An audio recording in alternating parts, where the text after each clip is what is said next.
بسم الله الرحمن الرحيم وبه نستعين وصلى الله وسلم على نبينا محمد وعلى آله وصحبه أجمعين أما بعد أعوذ بالله من الشيطان الرجيم بسم الله الرحمن الرحيم لا يحب الله الجهر بالسوء من القول إلا من ظلم وكان الله سميعا عليما رب اشرح لي صدري ويسر لي أمري واحلل عقدة من لساني يفقهوا قولي رب زدنی علما رب زدنی علما۔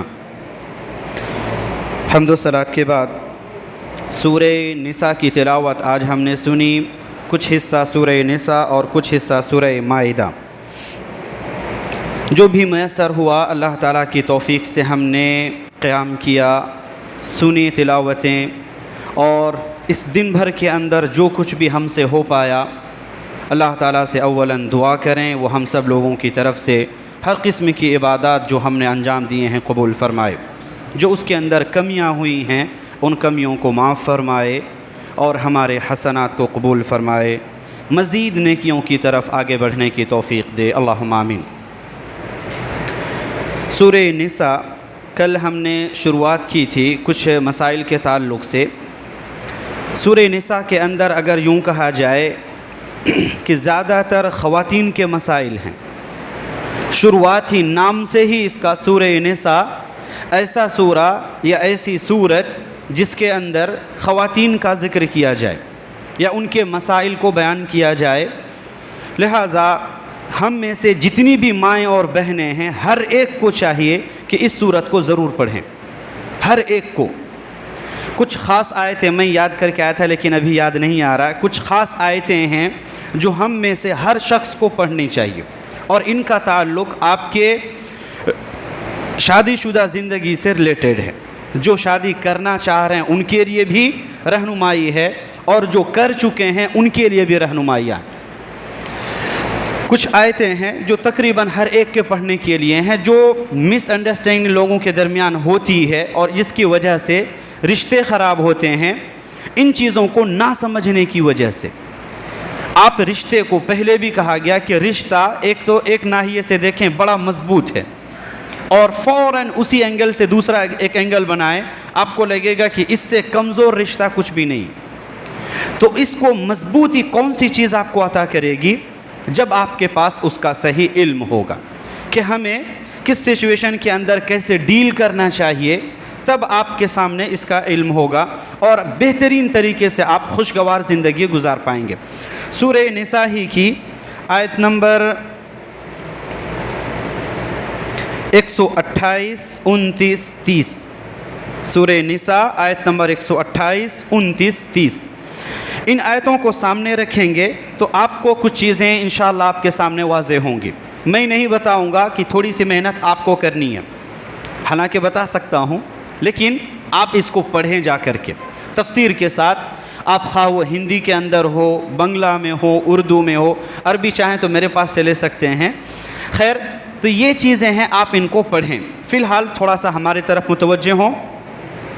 ان آیتوں کے اندر کہ کبھی ایسا بھی ہوتا ہے کہ دونوں کے درمیان غلط فہمی آ جاتی ہے یا ایک دوسرے سے ناراض ہوتے ہیں، تو ایسی صورت میں کیسے اس سچویشن کو ڈیل کیا جائے، کیسے اس کو ہینڈل کیا جائے، اس کا طریقہ سکھایا گیا۔ ساتھ ہی میں ان آیتوں کے بعد فوراً اللہ تعالیٰ نے اپنی ثواب کا، اپنی ملکیت کا، اپنی طاقت کا ذکر کیا۔ کیوں؟ بات چل رہی تھی رشتوں کی، اچانک سے طاقت کا ذکر کیوں ہوا؟ فَإِنَّ لِلَّهِ مَا فِي السَّمَاوَاتِ وَمَا فِي الْأَرْضِ۔ ہر دو آیت کے بعد آپ کو یہ نظر آئے گا کہ اللہ ہی کے لیے سب چیز کی ملکیت۔ کیوں؟ وہ ہے جو دلوں کو پھیر سکتا ہے۔ ہم اپنا میٹر اللہ کے سامنے رکھیں، کبھی بھی پریشانی ہو آپ اللہ سے حل کریں، انشاءاللہ اس کا وعدہ ہے کہ اگر آپ اس رشتے کو باقی رکھنا چاہتے ہیں وہ ہے جو آپ کا سیٹل کرے گا۔ وَإِنْ خِفْتُمْ شِقَاقَ بَيْنِهِمَا، اگر تمہارے درمیان کسی وجہ سے انبن ہو جائے، فَابْعَثُوا حَكَمًا مِّنْ أَهْلِهَا وَحَكَمًا مِّنْ أَهْلِهِ، یا حَكَمًا مِّنْ أَهْلِهِ وَحَكَمًا مِّنْ أَهْلِهَا، دونوں کی طرف سے کچھ ایسے افراد کو بھیجا جائے جو اس معاملے کو سمجھیں اور اس کو حل کریں، اگر آپ کو رشتہ نبھانا ہے تو۔ شریعت کے اندر بالکل آخری مرحلے میں آپ کو ملے گا جب نہ بن پائے کچھ